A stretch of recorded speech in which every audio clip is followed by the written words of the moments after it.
Mesdames, Messieurs, bonsoir, bienvenue dans ce journal.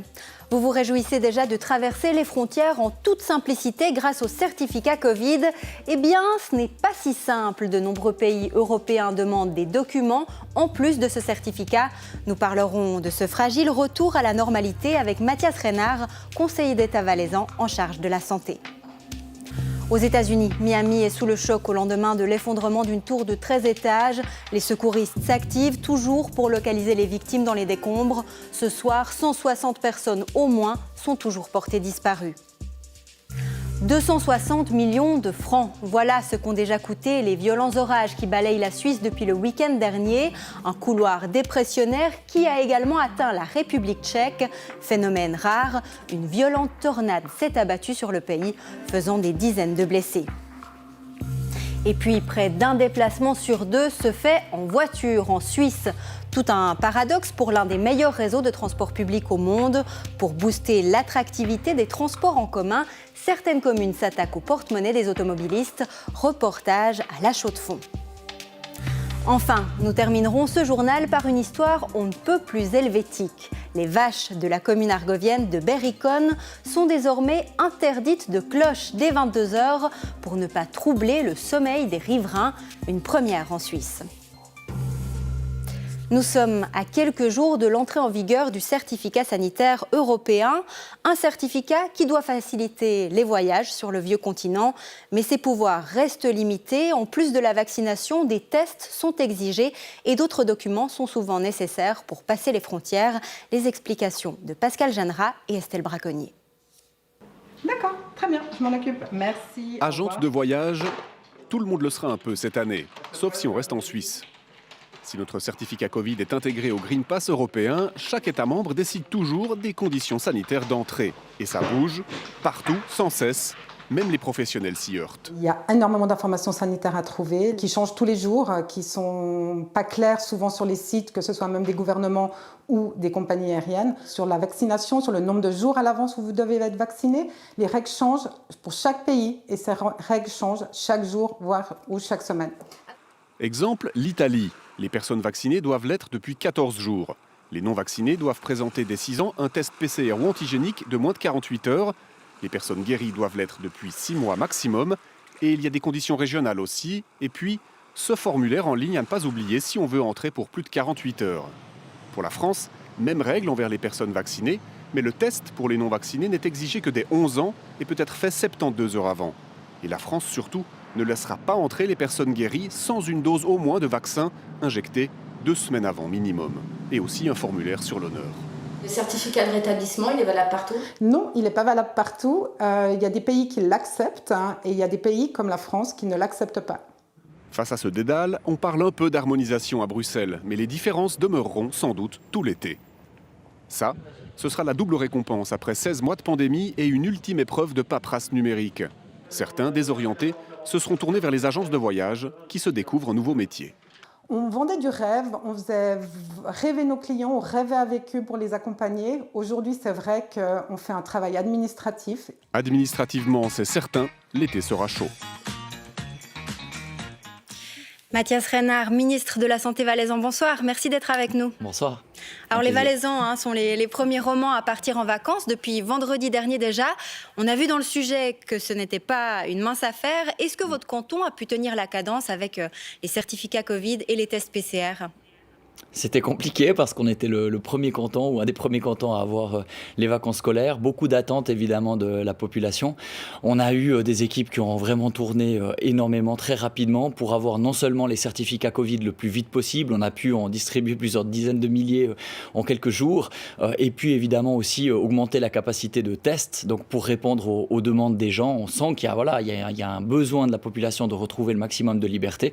On a tout fait pour et globalement le bilan est positif. Alors le Valais va accueillir cet été des vacanciers du monde entier avec la progression du variant Delta. Est-ce que vous redoutez le même scénario que cet hiver ? On se souvient que le variant britannique était arrivé avec les touristes. Bon, on sait qu'il y a une saisonnalité du virus, on est plutôt confiant pour la période estivale, on espère en tout cas. On est aussi content, comme canton touristique, de voir revenir des touristes chez nous. Et puis, évidemment, on reste très prudent, on a un suivi qui est maintenu, le contact tracing. Et puis, vous savez, les règles ont un peu changé, elles sont plus tout à fait quand même les mêmes que celles de cet hiver. Si vous arrivez en avion, il faut être vacciné ou avoir un test. Pareil pour les pays avec des variants à risque. Donc, on est dans une situation qui est quand même plus sous contrôle. Donc voilà, prudent, mais on se réjouit de recevoir à nouveau des touristes cet été. On l'a appris aujourd'hui, la foire du Valais aura lieu sans masque, sans distanciation sociale, mais avec le certificat Covid. Si la situation se dégrade à nouveau cet automne, est-ce que vous pourriez envisager un retour en arrière, un retour des mesures sanitaires ? C'est en tout cas pas à l'ordre du jour, on va tout faire pour éviter ça. Aujourd'hui, on n'est plus dans la même situation qu'il y a quelques mois ou qu'il y a une année. On a une solution qui est la vaccination, elle est proposée à la population. Celles et ceux qui veulent se faire vacciner peuvent le faire, ils le seront d'ici la fin de l'été, tous ceux qui l'auront voulu. Donc on a cette clé, on a cette solution, il faut que le maximum de personnes y participent. On a passé déjà les 50% de personnes éligibles au vaccin en Valais qui ont eu leur première dose, donc ça continue de progresser.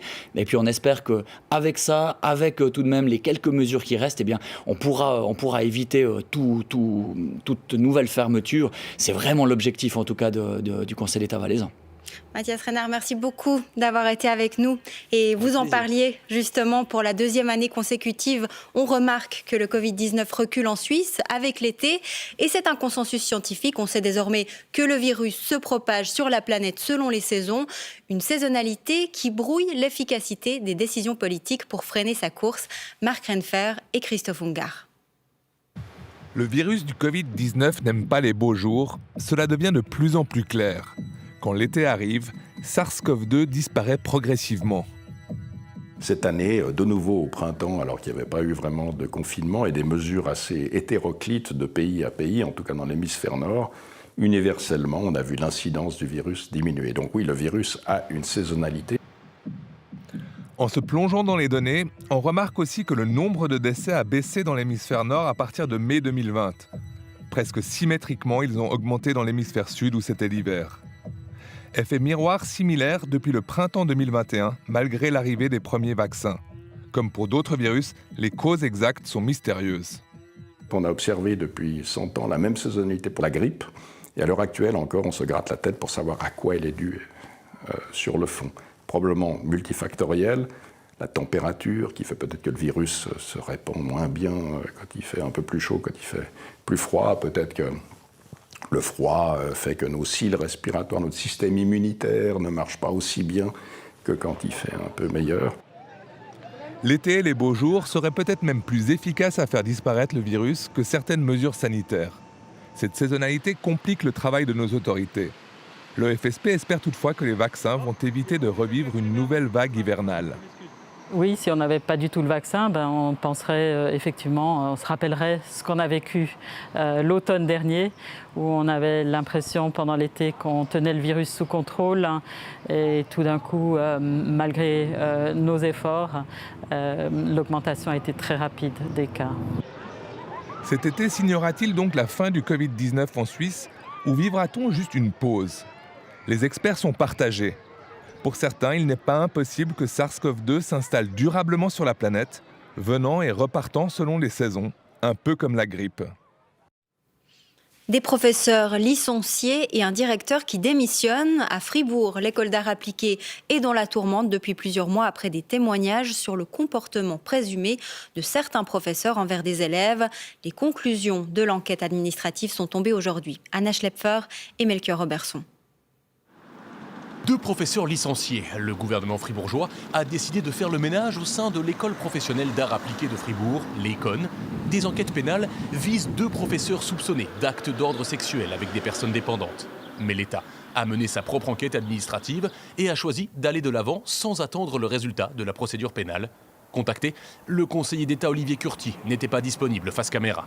L'enquête a conclu à l'existence de certains comportements répréhensibles qu'elle assimile parfois à du harcèlement sexuel, constitutif de fautes professionnelles graves.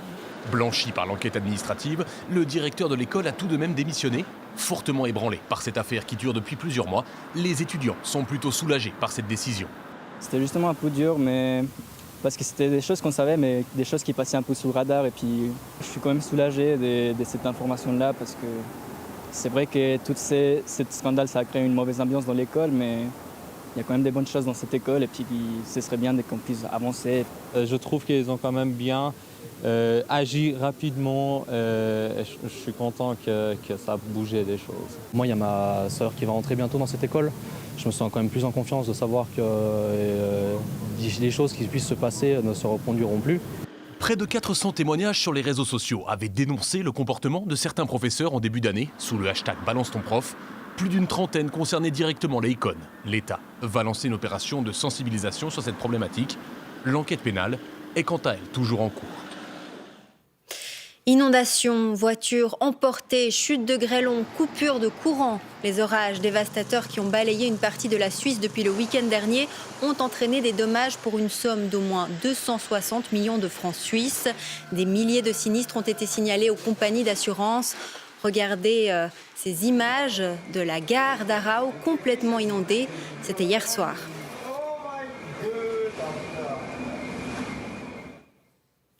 Et ce même couloir dépressionnaire a atteint la République tchèque. Il y a provoqué un événement climatique d'une puissance exceptionnelle. Une tornade et des grêlons de la taille d'une balle de tennis ont dévasté plusieurs villes et villages. Au moins 5 personnes sont mortes et des dizaines ont été blessées. Marc Julmy. Un village dévasté, en ruine, comme après un bombardement. C'est le spectacle sidérant auquel sont confrontés depuis ce matin les habitants des localités du sud-est de la République tchèque. Pour leur malheur, ils se sont retrouvés hier soir sur la trajectoire de ce géant. Une tornade d'une puissance exceptionnelle, accompagnée de vents estimés entre 250 et 350 km/h, situation totalement hors norme dans la région. Un porte-parole de la police tchèque a confirmé la mort de 5 personnes et la prise en charge de 63 blessés. Plus de 1000 maisons ont subi de sérieux dommages après le passage d'orages de grêle, juste après la tornade. Un événement météorologique hors du commun. À l'instar de la Suisse, au début de la semaine, la République tchèque s'est retrouvée dans un couloir dépressionnaire, mais avec des températures particulièrement élevées et un potentiel orageux exceptionnel. Et les États-Unis sont aussi sous le choc après la chute d'un immeuble de 13 étages en Floride. Le nombre de disparus ne cesse d'augmenter alors que les recherches se poursuivent pour tenter de retrouver des survivants. Gaspard Kuhn. Les secours ont fouillé toute la nuit pour chercher des survivants dans les décombres de cet immeuble qui s'est effondré au nord de Miami. Mais le bilan ne cesse de s'alourdir, 4 morts et encore 159 disparus au dernier décompte. Les pompiers avancent pas à pas sur ce terrain risqué. Pendant qu'on avance dans l'immeuble, on surveille tout en permanence pour vérifier qu'il n'y a pas de mouvement. À chaque fois qu'on déplace une pièce, on doit stabiliser toute la structure. Une partie du bâtiment de 13 étages s'est écroulée très tôt jeudi matin. La moitié des 159 appartements sont touchés, l'autre moitié de l'immeuble reste debout. La carcasse branlante reste menaçante. Les survivants racontent l'effroi. J'ai marché le long du corridor, un long corridor, peut-être près de 100 mètres. Et il n'y avait plus rien, juste un empilement de poussière, de débris, de peinture qui tombaient du plafond. J'ai vu des personnes au balcon. Ils utilisaient le flash de leur téléphone en appelant à l'aide, désespérément. Il est trop tôt pour déterminer les raisons de cet effondrement. Mais selon un avocat des résidents, l'immeuble de 1981 était sur le point d'être rénové. Les structures en acier et le béton présentaient des signes d'usure. En attendant des réponses, toute la communauté se mobilise pour amener des biens de première nécessité. Le pire, ça va être quand on constatera la réelle étendue des dégâts. Ce sera terrible. Les pompiers ont sauvé près de 40 personnes, dont cet enfant extrait des décombres. Mais l'espoir s'amenuise à mesure que les heures passent. C'est une nouvelle découverte macabre qui rappelle au Canada les pans les plus sombres de son histoire. Plus de 750 tombes anonymes ont été découvertes près d'un pensionnat géré par l'Église catholique. Une preuve de plus des mauvais traitements subis par des dizaines de milliers d'enfants indigènes, des enfants victimes d'assimilation forcée à la culture occidentale jusque dans les années 90. Olivier Colère. Des centaines de tombes découvertes dans un pensionnat catholique pour enfants indigènes dans une province de l'ouest du Canada. Une découverte macabre qui confronte une nouvelle fois le pays à l'une des pages les plus sombres de son histoire. Ce n'est pas une surprise. Tout le monde dans la communauté savait qu'il y avait des charniers. Nous le disons depuis des années. Nous l'avions dit au gouvernement qu'il y avait des charniers dans chaque pensionnat, mais ils ne nous ont pas écoutés. Il y a moins d'un mois, un scandale similaire éclatait dans un autre pensionnat à Kamloops, en Colombie-Britannique, au cœur d'un programme de placement d'enfants amérindiens pour les assimiler à la culture dominante. Les représentants des communautés meurtries appellent le pape François à l'Église catholique à présenter des excuses officielles. Au Canada, l'affaire prend une tournure politique. En tant que père, je ne peux imaginer ce que je ressentirais si on me prenait mes enfants. Et en tant que Premier ministre, je suis choqué par la politique honteuse qui a conduit à l'enlèvement de ces enfants indigènes à leur communauté. Entre la fin du 19e siècle et la fin des années 90, 139 pensionnats de ce type ont éduqué de force 150 000 enfants issus des minorités amérindiennes, métisses et inuites. Marie Narcisse est l'une des survivantes de ces pensionnats de la mort. Personne ne croyait personne. Personne ne croyait ici les témoignages d'enfants. Pouvez-vous imaginer l'horreur que c'était de voir quelqu'un mourir et vous ne savez même pas pourquoi? Le Canada promet des mesures. D'autres fouilles vont être lancées sur d'autres sites. Guy Bois, on vous retrouve en direct des studios de Radio-Canada à Montréal. Vous avez beaucoup enquêté sur le sort réservé aux enfants autochtones durant des décennies. Le Premier ministre canadien Justin Trudeau a déclaré « Nous devons tirer des leçons de notre passé ». Concrètement, qu'est-ce que les victimes peuvent attendre aujourd'hui ? D'abord, une reconnaissance de la part des Canadiens, parce qu'il va falloir revisiter le récit national, parce que pour les Canadiens et les Québécois en particulier, il n'y avait pas de passé colonialiste comme tel. Alors, donc, dans un premier temps, une reconnaissance. Dans un deuxième temps, ça va venir des nations autochtones ici qui aspirent de plus en plus vers l'autonomie gouvernementale. Qu'est-ce que ça veut dire de manière très précise? Ça veut dire prendre le contrôle, par exemple, de ses écoles, enseigner sa propre histoire, enseigner sa propre langue. Ça veut dire aussi être autonome du point de vue du développement économique, ce qui entraîne du côté du gouvernement fédéral, du côté d'Ottawa, la reconnaissance des territoires traditionnels pour qu'on puisse retirer des ressources et en finir avec cette dépendance économique. Donc, finalement, ce que veulent faire les nations autochtones au Canada, et ça, c'est depuis quelques années, là, c'est bien entamé, c'est revenir à une relation originelle. Quand les Européens sont arrivés ici au Canada, c'était de nation à nation. C'est un peu ce qu'on veut refaire, c'est-à-dire, nous, on s'occupe de nos affaires, on s'occupe de notre développement économique et on maintient des relations d'égalité entre vous et entre nous. Et ce processus-là, je vous le dirais, est inexorable. Guy Bois, merci beaucoup pour cet éclairage en direct de Montréal.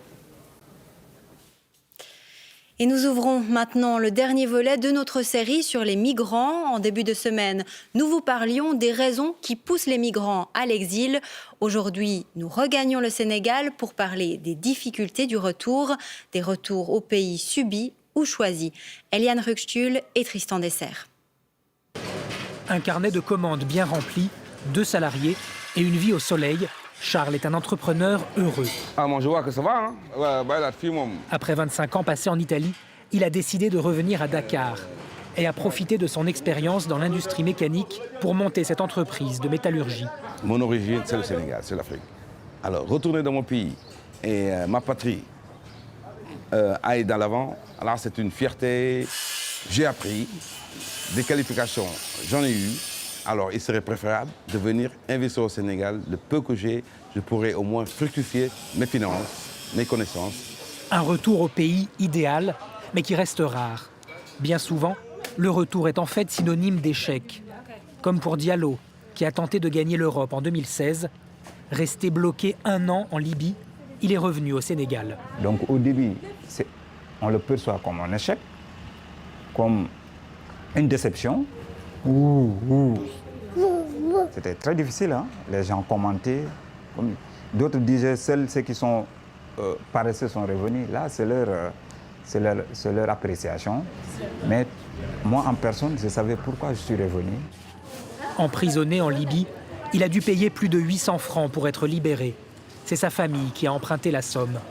D'après une enquête de l'Organisation internationale des migrations, 68% des migrants de retour en Afrique de l'Ouest sont endettés pour un montant moyen de 550 francs. Un endettement qui complique très souvent le retour à la vie normale.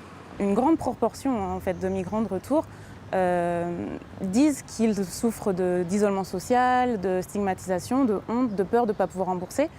Et que oui, forcément, ça va impliquer une réintégration beaucoup plus difficile.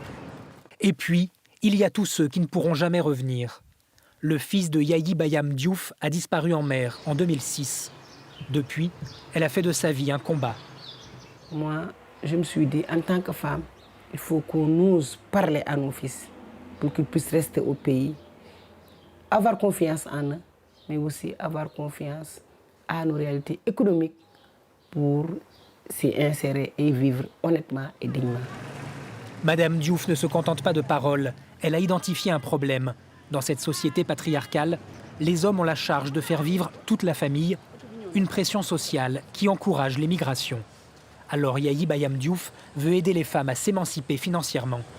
La femme, quelle que soit la situation qu'elle se trouve de précarité, elle peut trouver des alternatives de vie, minime soit-elle. C'est la raison pour laquelle nous encourageons les femmes à avoir du travail. Le flot de départ ne va pas se tarir facilement, mais en créant des emplois pour les femmes de son quartier, Madame Diouf espère encourager des dizaines de jeunes Sénégalais à ne pas tout risquer en quittant leur pays. Et on va maintenant s'intéresser à un paradoxe. La Suisse possède l'un des meilleurs réseaux au monde de transport public. Elle devance même le Japon.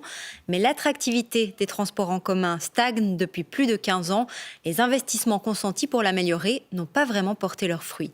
Cécile During, Théo Janet et Thierry Clémence. La Suisse possède l'un des meilleurs réseaux de transport public au monde, un réseau sans cesse amélioré. Mais depuis 15 ans, question attractivité, il est en état de stagnation. 13,5% des déplacements effectués se font en transport public, 48,5% en voiture, le reste à pied ou en vélo.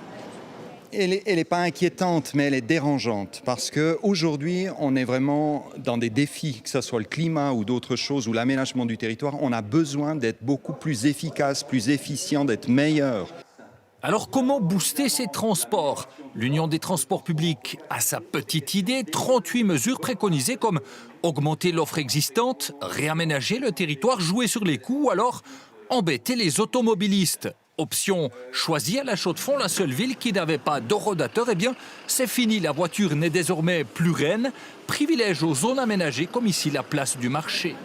Pour que les transports publics soient plus attractifs, il faut que le centre-ville soit plus difficilement atteignable en voiture. Dès le moment où on vit mieux dans un centre, eh bien, naturellement, les uns et les autres ont tendance à le fréquenter de manière plus soutenue. Ça vous fâche? Non, pas fâché. On n'a pas le droit d'être fâché ici. Non, ça nous fait sourire, mais bon. Pour moi, il n'y a pas de problème, mais voilà, je suis pas seul au monde. Aujourd'hui, 32% des émissions de CO2 en Suisse sont imputables au transport en général. 1 kilomètre en transport public émet 7 fois moins de CO2 que le même kilomètre parcouru en voiture. Pour changer, tout est question de volonté. Il faut du courage, mais ce dont on a besoin, c'est justement quelque part d'un réveil, c'est-à-dire de prendre conscience qu'on peut le faire, qu'il faut simplement se mobiliser, pas juste la Confédération, juste les cantons, mais que quelque part, tous les acteurs peuvent s'impliquer. Tout est donc question de volonté, de priorité aussi. C'est une décision politique qui touche à un symbole de la Suisse. Le canton d'Argovie vient d'interdire les cloches de vache la nuit dans le village de Berikon. Il a donné suite à la plainte d'un riverain qui ne trouvait plus le sommeil. C'est la première fois en Suisse qu'un canton prend une telle décision. Le reportage de Roméo Linder et Julien Guillaume.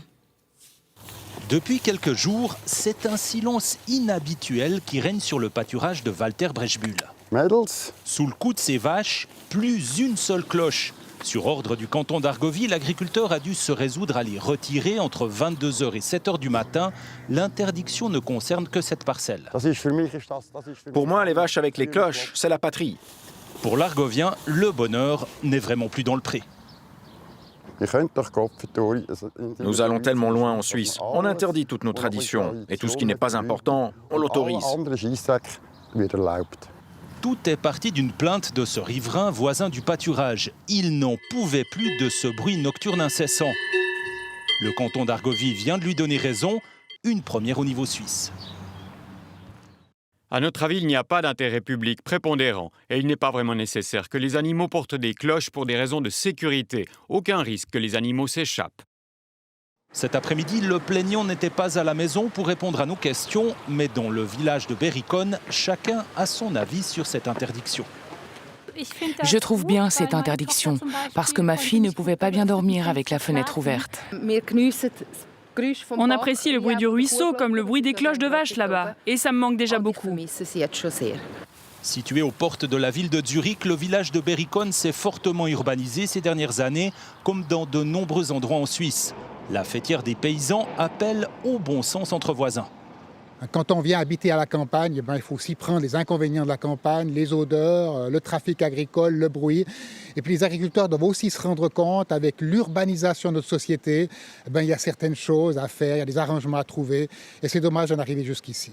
Trouver un terrain d'entente plutôt que de régler ça devant la justice, la décision du canton d'Argovie d'interdire les cloches de cet agriculteur la nuit pourrait bien avoir des répercussions au-delà de sa commune.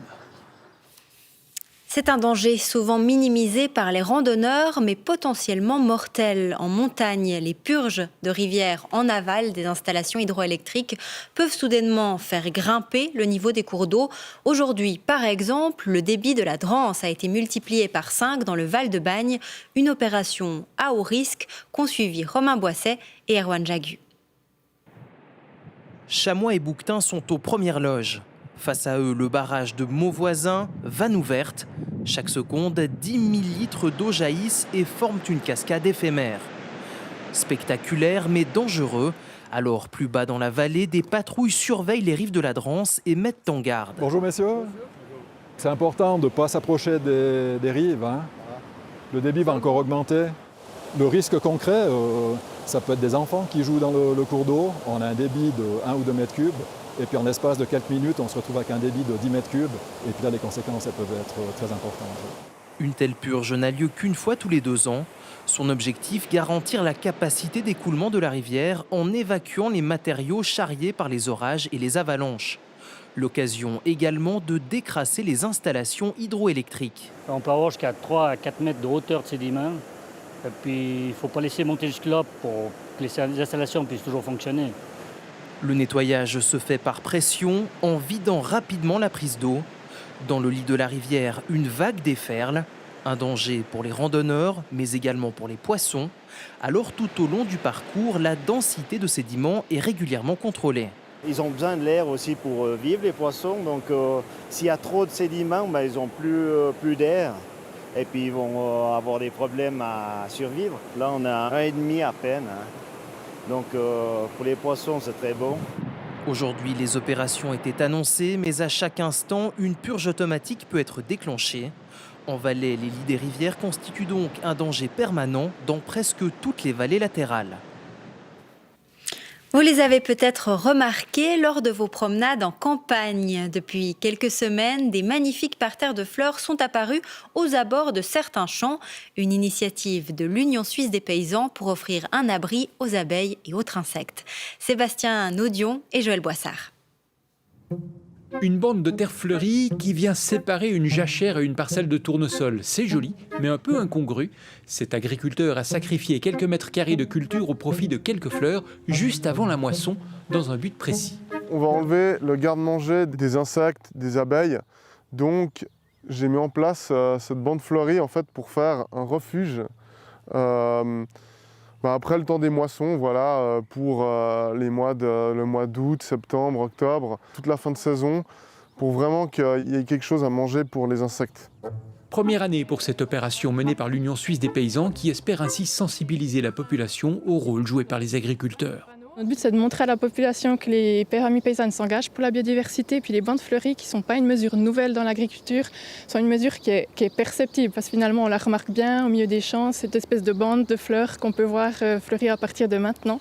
Et on en verra beaucoup de ces bandes fleuries. 500 ont été plantées cette année par les agriculteurs, mais les particuliers peuvent aussi participer au projet. À titre privé, on se dit que chacun peut amener une contribution, donc on invite aussi les particuliers à le faire chez eux, à mettre peut-être un petit pot à disposition des abeilles avec un mélange fleuri, à traiter le moins possible son jardin. Enfin, on peut prendre diverses mesures aussi à une petite échelle qui finalement amène aussi quelque chose. Pour notre agriculteur conventionnel, la biodiversité est importante. Le projet lui a tout de suite plu. J'aime bien essayer des choses, alors j'ai dit, voilà, j'ai déjà des prairies, des jachères, pourquoi pas essayer la bande fleurie. Ça va favoriser mes cultures qui sont attenantes, d'avoir plus d'abeilles. Et ensuite, dans cette même bande, il y aura des insectes auxiliaires qui vont aussi permettre de lutter contre les insectes ravageurs. Les différentes graines semées sur cette bande vont assurer une floraison continue sur une centaine de jours, de quoi faire un véritable garde-manger pour les abeilles. Et on se quitte donc avec ces belles images. Je cède ma place à Maria Métral pour les prévisions météo de votre week-end.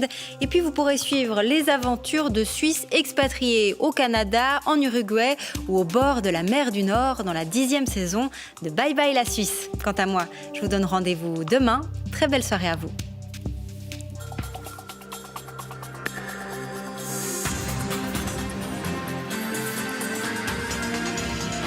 Suivez l'information en continu sur RTS Info. Vous informer, une priorité plus que jamais. Pour vous, l'actualité en tout temps avec la RTS Info et Play RTS.